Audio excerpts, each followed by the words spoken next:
ಒಂದೆರಡು ಸೂಚನೆಗಳು ನಿಮಗೆ.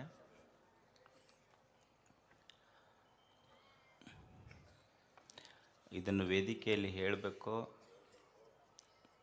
ಹೇಳಬಾರ್ದಂತ ಭಾಳ ಅಂದ್ಕೊಂಡಿದ್ದೆ, ಆದರೆ ಹೇಳದೇ ಇದ್ದರೆ ನಡೆಯೋದಿಲ್ಲ ಅನ್ನೋದಕ್ಕೆ ಹೇಳಕತ್ತಿದ್ದೆ. ಕೆಲವು ದಿನಗಳ ಹಿಂದೆ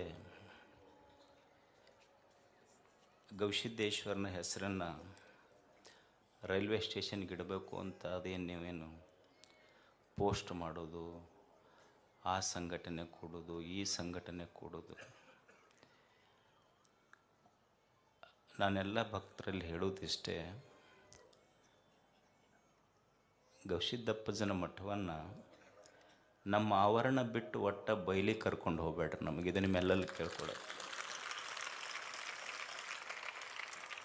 ನಾನು ಎಷ್ಟಕ್ಕೆ ಸೀಮಿತ ಅದೇನು. ಇವತ್ತು ರೈಲ್ವೆ ಸ್ಟೇಷನಿಗೆ ಅಂತೀರಿ, ನಾಳೆ ವಿಶ್ವವಿದ್ಯಾಲಯಕ್ಕೆ ಅಂತೀರಿ, ಏರ್ಪೋರ್ಟಿಗೆ ಅಂತೀರಿ, ಏನು ಗುದ್ದಾಡ್ಕೊಂತ ಹೋಗೋದಿರ್ತೈತೆ ಅವ್ರ ಜೊತೆಗೆ. ಏಸು ಮಂದಿ ಸ್ಟ್ರೈಕ್ ಮಾಡೋರು ಅಲ್ಲೇ ಕುಂತಾರ. ನಿಮಗೊಂದ ಹೇಳ್ತೀನಿ ನಾನು, ಗವಿಸಿದ್ದಪ್ಪಜ್ಜ ನಿಮ್ಮೆಲ್ಲರ ಉಸಿರಿನಲ್ಲಿರುವಾಗ ಮತ್ತೊಂದಕ್ಕೆ ಅವನ ಹೆಸರು ಯಾಕಂತ. ಎಂದು ಇದು ಕೊನೆ, ಇನ್ಮೇಲೆ ನಾ ಯಾವ ಭಕ್ತರಿಗೆ ಈ ವಿಷಯದಲ್ಲಿ ಹೇಳೋದಿಲ್ಲ.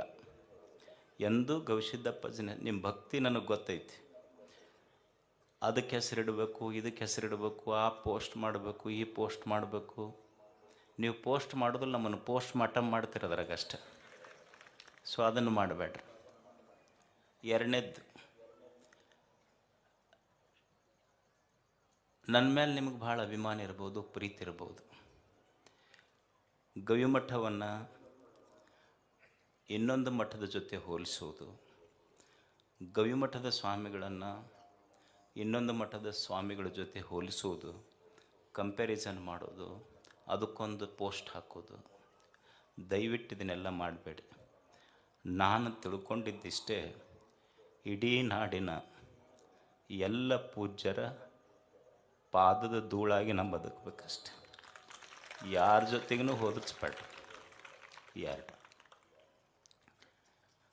ಮೂರನೇದ್ದೇನೆಂದ್ರೆ, ನೀವು ಸುಮ್ಮನೆ ಕುಂದ್ರೆ ಮಂದೆಲ್ಲ ಅಜ್ಜವ್ರಿಗೆ ಆ ಪ್ರಶಸ್ತಿಗೆ ಹೆಸರು ಕೊಡ್ರಿ, ಈ ಪ್ರಶಸ್ತಿ ಕೊಡ್ರಿ ಅಂತ ಪೋಸ್ಟ್ ಮಾಡೋಕ್ಕೆ ಶುರು ಮಾಡ್ತೀರಿ. ನಾನು ಬರುವ ಪ್ರಶಸ್ತಿಗಳನ್ನು ತಿರಸ್ಕರಿಸುವಷ್ಟು ದೊಡ್ಡವನಲ್ಲ, ಅದನ್ನು ಸ್ವೀಕರಿಸುವ ಅರ್ಹತೆ ನನಗಿಲ್ಲೋ ಅನ್ನುವಂಥ ವಿನಯವಂತ ನಾನಷ್ಟೇ, ವಿನಮ್ರತೆ ನನ್ನಲ್ಲಿದೆ. ಆ ಅರ್ಹತೆ ಬೇಕು, ಅದು ನನ್ನಲ್ಲಿಲ್ಲ. ಅದಕ್ಕಾಗಿ ನನಗೂ ದೊಡ್ಡ ಪ್ರಶಸ್ತಿ ಅಂದ್ರೆ, ನೀವೆಲ್ಲ ಪ್ರೀತಿಯಿಂದ ನಮ್ಮ ಅಜ್ಜರಂತ ನಿಮ್ಮ ಎದೆಯಾಗ ಜಾಗ ಕೊಟ್ಟಿರಲ್ಲ, ಅದು ಬಾರ್ದು. ದಯವಿಟ್ಟು ಇನ್ನು ಮುಂದೆ ಈ ಮೂರು ಯಾರೂ ಮಾಡಬೇಡ್ರಿ. ನಮಸ್ಕಾರ ತಮಗೆ.